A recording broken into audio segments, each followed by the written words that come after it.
এই যে খেলনার টয়গুলি আছে এগুলি এখন ব্যাপক জনপ্রিয়, শুধু বাচ্চাদের জন্য নয়, বড়রাও এটা টাইম পাসের জন্য খেলে থাকে এবং বিভিন্ন ধরনের গিফটের ব্যবস্থা রয়েছে।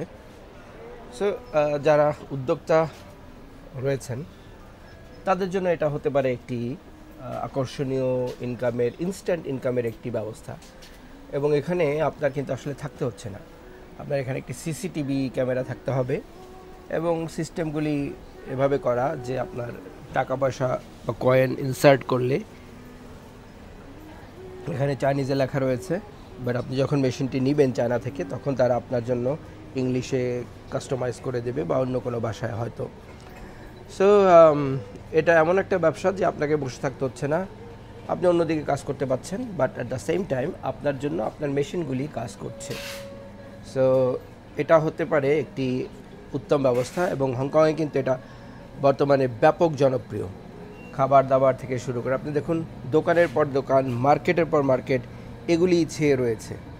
সো আমি যদি বলি যে এই যে দেখুন আবার একটি দোকান, বিভিন্ন ধরনের, বিভিন্ন রকমের, বিভিন্ন আইটেম, এবং বাচ্চাদের জন্য তো বটেই, বড়দের জন্য, বড়রা উপরের দিকে, ছোটরা হয়তো নিচের দিকে দুটো করে মেশিন রাখা হয়েছে এবং it's a very nice thing. আমার মনে হয় যে কিছু ইনভেস্ট করলে, একটা লং টাইমের ইনভেস্টমেন্ট করে রাখলে এবং আপনার সেফটি সিকিউরিটি যদি দোকানের মধ্যে সুন্দরভাবে থাকে, দেন মনে করেন যে আপনার কোনো সমস্যা নেই। আমাদের দেশে অনেক প্লাজার মধ্যেই কিন্তু সিকিউরিটি গার্ড থাকে। সো আপনি যদি আপনার দোকানটি এভাবে রেখে যান কোনো সমস্যা নেই। এবং স্পেয়ার পার্টস যে মেরামত এগুলি খুবই সহজ, জাস্ট স্ক্রুগুলি একটু টাইট করলেই কিন্তু হয়ে যায় এবং গ্যারান্টি থাকে মেশিনগুলির। আপনি চায়নাতে এসে যে কোনো, যারা এগুলি বানায় অফকোর্স ম্যানুফ্যাকচারিং কোম্পানি আছে, তাদের সাথে আলোচনা করলে তারা আপনাকে মানে আপনার মতো করে কাস্টমাইজ করে দেবে।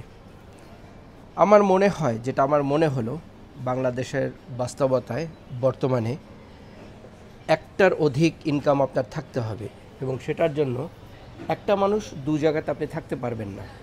তো সেজন্য কি করতে হবে, কিছু এমন ধরনের মেশিনারিজের ব্যবস্থা করতে হবে যেগুলি স্বয়ংক্রিয়ভাবে আপনার ইনকামের বন্দোবস্ত করবে এবং আমি মনে করি এটাই ভবিষ্যৎ। যেহেতু হংকং, চায়নাতে এগুলি হচ্ছে, এই ট্রেন্ড সারা পৃথিবীতে ছড়িয়ে গেছে এবং যাবে, এবং আই এম শিওরকে বাংলাদেশে অনেকে করছেন। So why don't you be the early bird. ধন্যবাদ, আরেকটি ভিডিওতে কথা হচ্ছে।